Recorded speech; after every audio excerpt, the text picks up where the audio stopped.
स्वागत है आपका आपके अपने चैनल मार्केट अपडेट में। आज ही एमटीआर कंपनी का आईपीओ लिस्ट हुआ है जिसने 85% का शानदार रिटर्न दिया है और एक नया आईपीओ होने जा रहा है जिसका नाम है कल्याण ज्वेलर्स। इसका नाम तो आपने सुना ही होगा या फिर हमने इसका एड भी देखा है, कल्याण ज्वेलर्स, जिसका प्रेजेंस पूरे इंडिया में है। तो नमस्कार, मेरा नाम है अरविंद। आज हम देखेंगे कल्याण ज्वेलर्स के आईपीओ के बारे में पूरा डिटेल्स कि कंपनी करती क्या है, कंपनी का बिजनेस मॉडल क्या है, इश्यू साइज क्या है, कंपनी का स्ट्रेंथ क्या है और सबसे मेन जीएमपी कितना आ रहा है, ये भी हम इस वीडियो में देखेंगे। तो अंत तक बने रहिए। सबसे पहले कंपनी बिजनेस क्या करती है। कंपनी गोल्ड के बिजनेस में है जो स्टार्ट हुआ था 1993 में केरला में। इसके ऑल इंडिया में 107 शोरूम है located across 21 states and union territories में, जिसका बिजनेस इंडिया में नहीं इंडिया के बाहर भी चलता है, मिडल ईस्ट में। ये डिजाइन और मैन्युफैक्चरर करता है गोल्ड को, और गोल्ड सबसे ज्यादा इनका रेवेन्यू आता है गोल्ड ज्वेलरी से जो कि 75% है। उसके बाद है स्टडेड ज्वेलरी जिससे इनका रेवेन्यू आता है 23%, और अदर ज्वेलरी सेगमेंट से इनका रेवेन्यू आता है 2%। आगे हम प्रमोटर एंड उनकी होल्डिंग के बारे में देखेंगे। तो इनके प्रमोटर काफी एक्सपीरियंस्ड है। तो सबसे पहले प्रमोटर है टी एस कल्याण रमन, जिनके पास अभी शेयर होल्डिंग है 24.52%। उसके बाद उनके दूसरे प्रमोटर है जो कि उनकी फैमिली के ही मेंबर है, टी के सीताराम। उनके पास 19.83% शेयर होल्डिंग है। उसके बाद है टी के रमेश, जिनके पास भी 19.83% शेयर होल्डिंग है।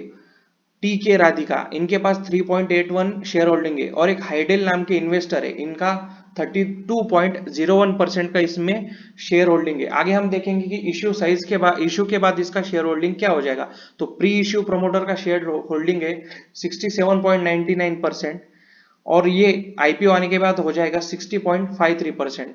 हम कंपनी का वैल्यूएशन देखेंगे। कंपनी का वैल्यूएशन काफी प्रीमियम वैल्यूएशन पे ये आईपीओ ला रहे हैं, क्योंकि ये कंपनी फिलहाल तो प्रॉफिट में नहीं है, कंपनी के ऊपर बहुत सारा डेट भी है।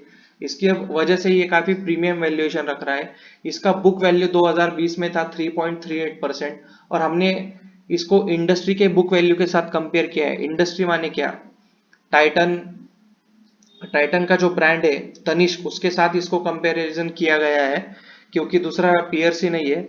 और दूसरा फिस्कल ईयर 2021 में इसका price to book value ratio था 3.55। इसके हिसाब से भी ये काफी प्रीमियम वैल्यूएशन पे आईपीओ लेके आ रहे हैं। और इनका पीई है -77.68%। जैसे कि मैंने कहा, इनके ऊपर कर्जा है, ये कंपनी प्रॉफिट में नहीं है अभी, उसकी वजह से इनका पीई निगेटिव में दिखा रहा है। और फिस्कल ईयर 2020 में इनका पीई था 58.39, और इंडस्ट्री पीई जो कि टाइटन का है 87 की पीई पे, लेकिन उनका प्रॉफिट भी काफी ज्यादा है, उसकी वजह से उनका पीई ज्यादा है।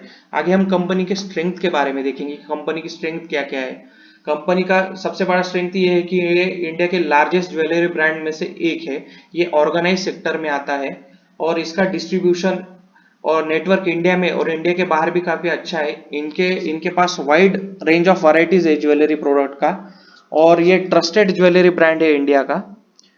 एक्सपीरियंस प्रमोटर एंड मैनेजर्स है। एंड कंपनी ने अभी ऑनलाइन बिजनेस भी शुरू किया है। हमने देखा कि कोविड में जो ऑनलाइन कंपनियां थी वही बिजनेस कर रही थी, तो इसका इसे भरपूर फायदा हो सकता है आगे जाके। इनकी कैंडियर नाम की वेबसाइट है जो इन्होंने ऑनलाइन ज्वेलरी सेल करने के लिए शुरू करी है। और ये design and sell hyperlocal product, ये सबसे बड़ा कॉम्पिटिटिव स्ट्रेंथ है इनका। मैं इसको समझाता हूँ, हाइपर लोकल प्रोडक्ट मतलब क्या।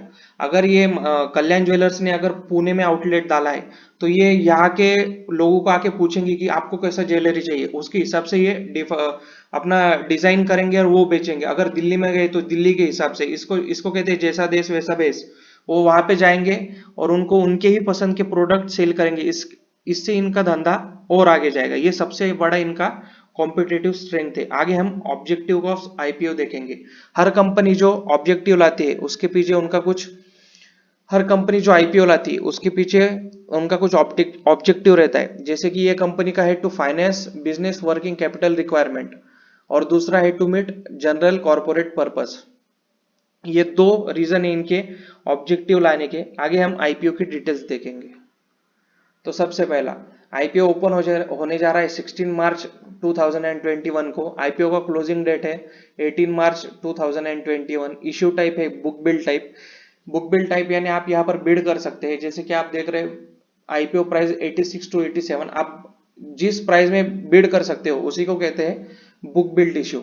इसका फेस वैल्यू है 10 रुपए, इसका इश्यू साइज है 1175 करोड़, यानी कंपनी इतना पैसा रेज करने वाली है थ्रू पब्लिक, और ये लिस्ट होने जा रहा है एनएससी और बीएससी पे। आप जैसे कि यहाँ पे देख सकते हैं, आप रिटेल इन्वेस्टर हो तो आप मिनिमम 172 शेयर्स यानी एक लॉट, ऐसे आप 13 लॉट्स को अप्लाई कर सकते हो जो कि 172 के मल्टीपल्स में होंगे। और अगर आपने एक लॉट अप्लाई किया तो आपको 14,964 रुपीज लगेंगे, और अगर आपने पूरा अप्लाई किया 13 का 13 लॉट तो आपको 1,94,532 रुपीज लगेंगे। आगे हम देखेंगे कि कंपनी कब लिस्ट होने वाली है और कंपनी का जीएमपी क्या है। तो कंपनी लिस्ट होने वाली है 26 मार्च 2021 को, और कंपनी का जीएमपी आ रहा है अभी 7 to 8 रुपीज, ये अभी 9 से 10% के बीच में जा रहा है। तो आप हमें कमेंट सेक्शन में बता सकते हैं कि आप ये कंपनी के आईपीओ को अप्लाई करने वाले हैं कि नहीं। तो आज हमने देखा डिटेल में कल्याण ज्वेलर का बिजनेस। तो ऐसे ही शेयर मार्केट की खबर सबसे पहले जानने के लिए देखते रहिए, लाइक शेयर और सब्सक्राइब जरूर करिए। Thank you.